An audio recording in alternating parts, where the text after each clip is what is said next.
Hello everyone, welcome to our channel Meta education. इससे पहले वाले वीडियो में हमने CTET पेपर दिसंबर 2019 का 4 पार्ट्स कवर कर लिए हैं, जिसमें हमने CDP और मैथ्स से रिलेटेड कुछ क्वेश्चन को कवर किया था। इस वीडियो में हम रिमेनिंग मैथ्स के क्वेश्चंस को कवर करेंगे। आई होप आपको हमारे पिछले वीडियोस भी समझ में आए होंगे और ये वाला वीडियो भी आपको अच्छा लगेगा एंड आपके लिए फ्रूटफुल होगा। सो स्टार्ट करते हैं। अभी तक हमने 40 क्वेश्चन तक कवर किया है, तो हमारा नेक्स्ट क्वेश्चन है क्वेश्चन नंबर 41।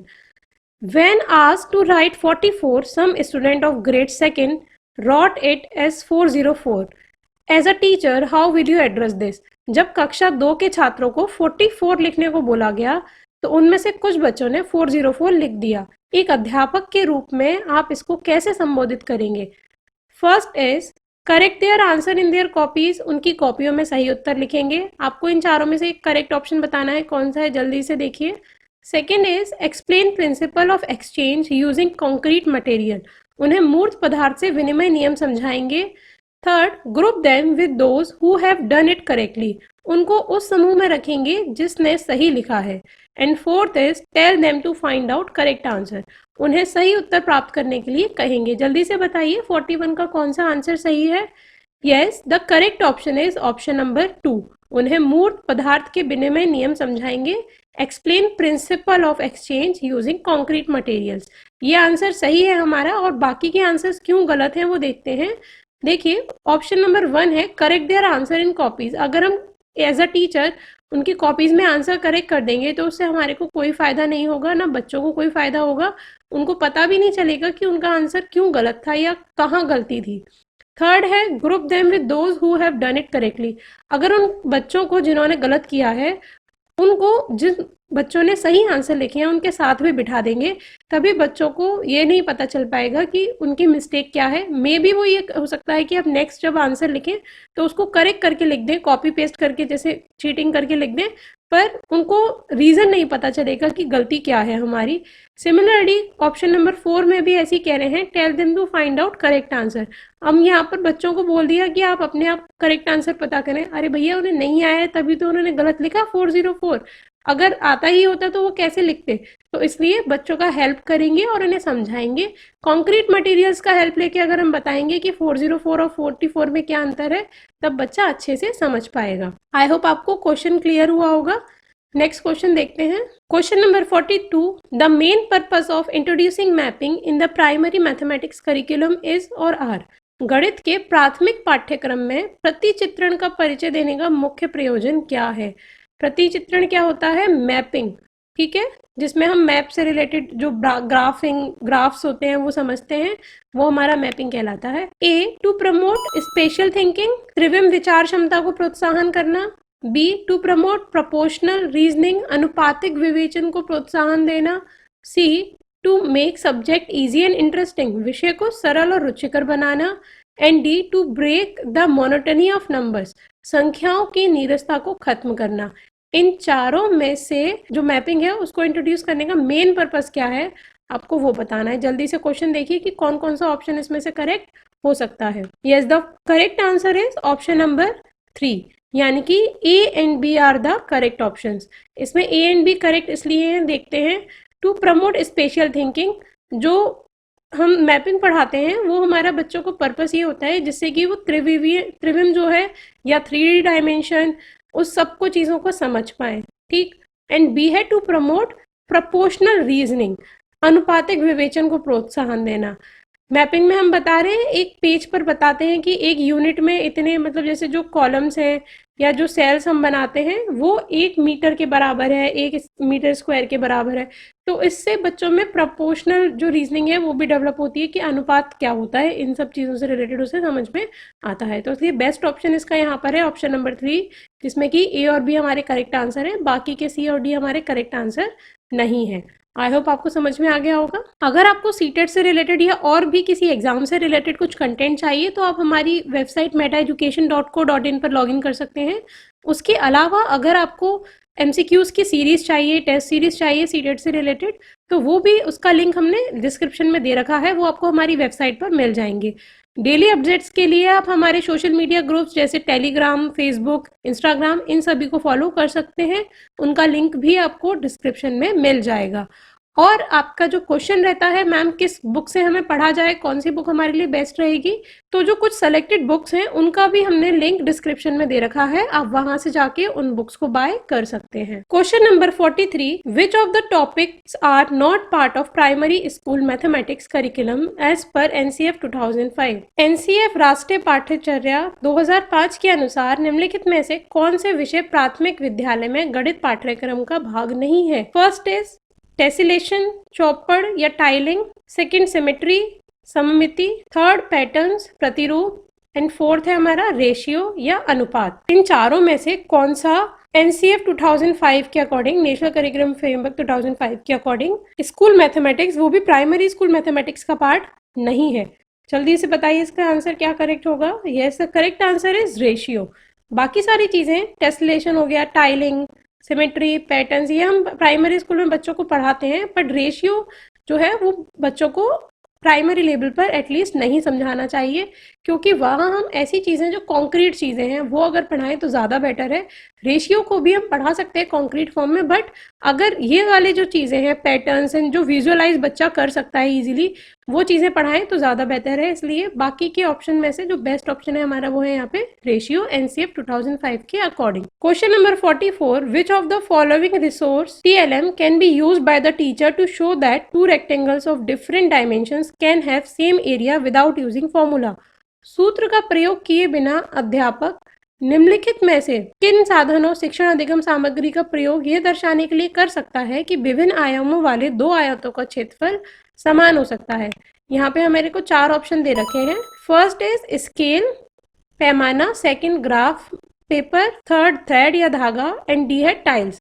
यहाँ पे आपको ये बताना है कि ऑप्शन ए, बी, सी या डी में से ऐसा कौन सा करेक्ट ऑप्शन है कि टीचर उस चीज़ को यूज़ करे, स्केल को, ग्राफ पेपर को, थ्रेड को या टाइल्स को, इनमें से किन दोनों चीज़ों को या किसी एक चीज़ को यूज़ करे जिससे वो बहुत अच्छे तरीके से बता सकता है कि एरिया दो अलग अलग रेक्टेंगल का सेम है। ठीक है, यहाँ पर आपको विजुअलाइज करके देखना होगा। चलिए हम आपको एग्जाम्पल के थ्रू बताते हैं। जैसे हमारे पास दो अलग अलग रेक्टेंगल है, ये हमने लिया एक रेक्टेंगल जिसका डायमेंशन था 4x1, ठीक। अब दूसरा रेक्टेंगल हमने लिया जिसका डायमेंशन है 2x2। अब यहाँ पर आपको तो पता चल रहा है कि इन दोनों का एरिया सेम है, 2x2 4 हो जाएगा, 4x1 4 हो जाएगा, तो एरिया दोनों का सेम है। बट बच्चों को बताने के लिए आप क्या कर सकते हैं, अब देखिए टाइल का यूज एक टीचर कैसे कर सकता है। तो यहाँ पे 4 टाइल्स हमने ले लिए इक्वल इक्वल पार्ट्स के, ठीक, और उनको यहाँ रख दिया तो बच्चे को पता चल गया कि हाँ ये चारों टाइल्स इसमें आ पा रहे हैं। सेम टाइल्स हमने उसको यहाँ दिए और उसने इन चारों जगह रख दिया, तो इससे बच्चा समझ सकता है कि यहाँ पर भी चार टाइल्स घिर रहे हैं, उस जगह को पूरा घेर पा रहे हैं या कवर कर पा रहे हैं। सिमिलरली 2x2 डायमेंशन वाले में भी 4 टाइल्स उस जगह को पूरा कवर कर पा रहे हैं, तो इसलिए हम कह सकते हैं कि इन दोनों का एरिया सेम है। थ्रेड से ये काम करना मुश्किल हम नहीं कर सकते। अगर पेरीमीटर की बात होती, लाइन नाप रहे हैं, जब वो नाप रहे हैं हम डायमेंशन, सिंगल डायमेंशन की जब बात कर रहे थे तब थ्रेड या धागे को यूज़ कर सकते हैं। सिमिलरली जब हम सिंगल डायमेंशन की बात कर रहे हैं तब हम स्केल को यूज़ कर सकते हैं। बट जब हम 2 डायमेंशन की बात कर रहे हैं यानी कि एरिया, तो वहाँ पर हम या तो बी यानी कि ग्राफ पेपर का यूज़ करेंगे या डी का यूज़ करेंगे। ग्राफ पेपर में भी हम जो स्क्वायर्स होते हैं, स्मॉल स्क्वायर्स, उनको काउंट करके बच्चे को बता सकते हैं कि यहाँ देखिए दोनों का देखने में अलग अलग लग रहे हैं रेक्टेंगल, पर दोनों के बीच में जो सेम स्क्वायर्स आ रहे हैं, सेम एरिया जो स्क्वायर का कवर हो पा रहा है, इसलिए इनका एरिया सेम होगा। सो यहाँ पर बी एंड डी जो हमारा ऑप्शन है वो ऑप्शन 2 करेक्ट है। आई होप आपको समझ में आया होगा। कोई डाउट है तो आप हमें पूछ सकते हैं। Question number 45, which of the following could be contributing factor to under achievement in mathematics? निम्न में से गणित में उपलब्धि कम होने का कारण क्या हो सकता है? फर्स्ट इज जेंडर, लिंग, सेकंड सोशियो कल्चरल बैकग्राउंड, सामाजिक सांस्कृतिक पृष्ठभूमि, थर्ड नेचर ऑफ मैथमेटिक्स, गणित का स्वरूप, fourth innate ability of person, व्यक्ति की स्वाभाविक क्षमता। इन चारों में से ऐसा कौन सा ऑप्शन है जो करेक्ट होगा? अंडर अचीवमेंट इन मैथमेटिक्स मतलब बच्चे का अचीवमेंट मैथमेटिक्स में कम है, उसका रीजन क्या हो सकता है? जल्दी से आंसर दीजिए। यस, द करेक्ट आंसर है सोशियो कल्चरल बैकग्राउंड। अगर बच्चे का सोशियो कल्चरल बैकग्राउंड डिफरेंट है तो ये मेन कंट्रीब्यूटिंग फैक्टर हो सकता है कि बच्चे का अचीवमेंट कम है। कोई ऐसी स्टडी सामने नहीं आई है कि बच्चे के जेंडर के आधार पर हम कह सकें कि बच्चे अगर मेल है या फीमेल है या बॉय है या गर्ल है तो उसका अचीवमेंट डिफरेंट आएगा। या नेचर ऑफ मैथमेटिक्स का अचीवमेंट में भी कोई लेना देना नहीं है और अचीवमेंट का इनेट एबिलिटी से भी कोई लेना देना नहीं है। पर हम कह सकते हैं सोशियो कल्चरल बैकग्राउंड का इफेक्ट पड़ता है बच्चे के अचीवमेंट पर। आई होप आपको क्लियर हुआ होगा। Question number 46, which of the following is the most appropriate strategy to explain that 1/4 is less than 1/3।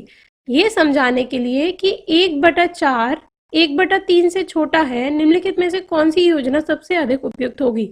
अब यहाँ पर आपको फिर से विजुअलाइजेशन वाली चीज़ करनी है कि ऐसा कौन सा मेथड आप बच्चों को अच्छे तरीके से बताएं कि बच्चा देख के समझ पाए कि हाँ, इनमें से 1/4 और 1/3 में से कौन सा नंबर बड़ा है और कौन सा नंबर छोटा है। First option is using LCM method, लघुत्तम समापन विधि का प्रयोग करके। सेकंड, यूजिंग पेपर स्ट्रिप्स, कागज की पट्टियों का प्रयोग करके। थर्ड, यूजिंग डाइनीज ब्लॉक्स का प्रयोग करके। या फोर्थ है यूजिंग नंबर चार्ट, संख्या चार्ट का प्रयोग करके। इनमें से सबसे बेस्ट पद्धति कौन सी है आपको बताना है, जल्दी से आंसर दीजिए। देखिए, अगर हमें बताना है कि 1/4 या 1/3 में से कौन सा बेस्ट मतलब छोटा है नंबर, तो उसके लिए using paper strip is the correct answer. क्योंकि और कैसे ये देखते हैं। देखिए, आप क्या कर सकते हैं, एक दो similar kind of paper strip ले लें, ठीक है।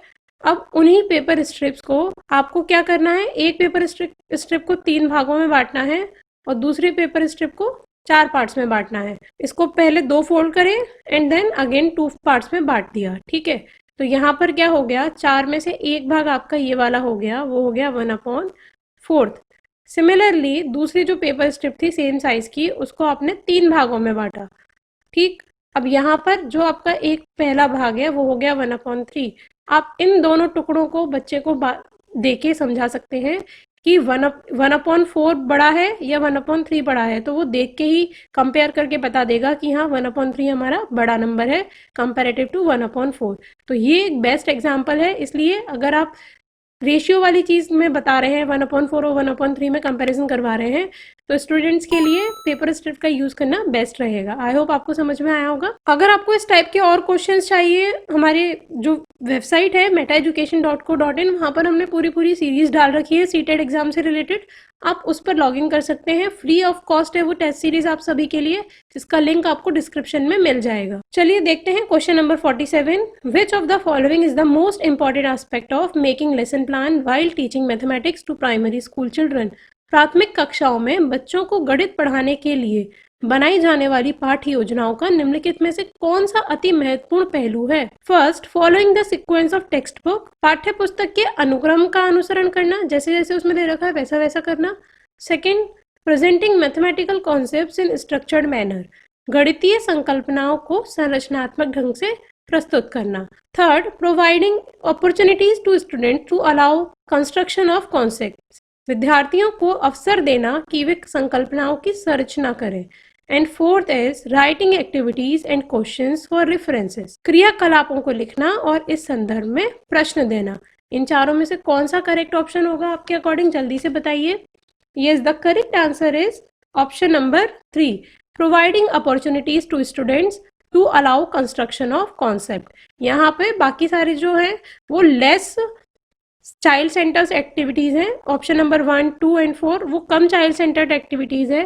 पर अगर हम बच्चों को अपॉर्चुनिटीज़ प्रोवाइड कर रहे हैं, उनको जो भी कॉन्सेप्ट है उसको खुद से कंस्ट्रक्ट करने की, तो हम उनको एक्टिवली इंगेज कर रहे हैं सारी एक्टिविटीज़ में, जिससे कि वो पढ़ पाएँ, सीख पाएँ, समझ पाएँ। इसलिए option 3 is the correct answer. I hope आपको कोई डाउट तो नहीं होगा, अगर डाउट है तो आप फ्रीली हमसे पूछ सकते हैं। Next is question number 48, Which of the following cannot be considered a feature of a constructivist mathematics classroom? निम्नलिखित में से किसे संरचनात्मक रचनावादी गणितीय कक्ष का लक्षण नहीं माना जा सकता। First, the role of language and dialogue in learning mathematics is given due attention, गणित के अधिगम में भाषा और संवादों की भूमिका पर उचित ध्यान दिया जाता है। B, the teacher acknowledges that students may construct multiple understandings from a given interaction. अध्यापक स्वीकार करता है कि दी गई अन्योन्य क्रिया को विभिन्न विद्यार्थी अलग अलग प्रकार से समझ सकते हैं। Third, objective type test items are used as the primary means of assessment, प्राथमिक स्तर पर आकलन के लिए विषय परक प्रकार की परीक्षा का उपयोग किया जाता है। And fourth is connections between mathematics and other curricular areas are highlighted. गणित और दूसरे पाठ्येतर क्षेत्रों के बीच के संबंधों को उजागर किया जाता है। यहाँ क्वेश्चन दोबारा से बता देते हैं, which of the following can not be considered a feature of constructivist mathematics classroom. इन चारों में से कौन सा जो है संरचनावादी या रचनावादी कक्षा का उदाहरण नहीं है, आपको ये बताना है। सोचिए जल्दी से और बताइए 48 का आंसर क्या होगा। Yes, the correct answer is option number 3. Objective type test items are used as the primary mean of assessment. प्राथमिक स्तर पर आकलन के लिए विषय परक प्रकार की परीक्षा का उपयोग किया जाता है। ये कंस्ट्रक्टिविस्ट क्लासरूम का एक एग्जाम्पल नहीं है। बाकी सारे जो है वो रचनावादी या कंस्ट्रक्टिविस्ट क्लासरूम के एग्जाम्पल्स हैं। Question number 49, which of the following statements is in agreement with the constructivist view of mathematics. निम्नलिखित में से कौन से कथन की सहमति गणित के संरचनात्मक रचनावादी दृष्टिकोण से की जा सकती है। First is mathematics is about learning facts. गणित तथ्यों को सीखने के बारे में है। Second, mathematicians are required to discover the truths. गणितज्ञों से सच्चाई का आविष्कार अपेक्षित होना चाहिए। Third, mathematics is entirely objective. गणित पूर्णतया विषय परक है। Fourth, visualization is an important aspect of mathematics. मानस दर्शन गणित का महत्वपूर्ण पहलू है। यहाँ पर क्वेश्चन हम दोबारा बताते हैं, which of the following statement is an agreement with the constructivist view of mathematics. रचनावादी जो दृष्टिकोण है वो उनमें से किसके अकॉर्डिंग कौन सा स्टेटमेंट यहाँ पर सही है। 49 का आंसर बताइए जल्दी से। Yes, the correct answer is option number 4। मनस दर्शन गणित का महत्वपूर्ण पहलू है। Visualisation is an important aspect of mathematics. देखिए बाकी के क्यों नहीं है वो यहाँ पर आपको समझाते हैं। Mathematics is about learning facts. जो है मैथमेटिक्स जो गणित है वो केवल फैक्ट्स को लर्न करने के लिए नहीं है। मैथमेटिक्स में कोई ट्रुथ डिस्कवर हमें नहीं करना होता, इसलिए फर्स्ट स्टेटमेंट भी हमारा गलत है, सेकंड भी गलत है। मैथमेटिक्स इज एंटायरली ऑब्जेक्टिव, वो पूरा का पूरा ऑब्जेक्टिव है, हम ऐसा भी नहीं कहेंगे। इसलिए जो हमारा ऑप्शन नंबर 4 है वो कंस्ट्रक्टिविस्ट अप्रोच के अकॉर्डिंग सही है।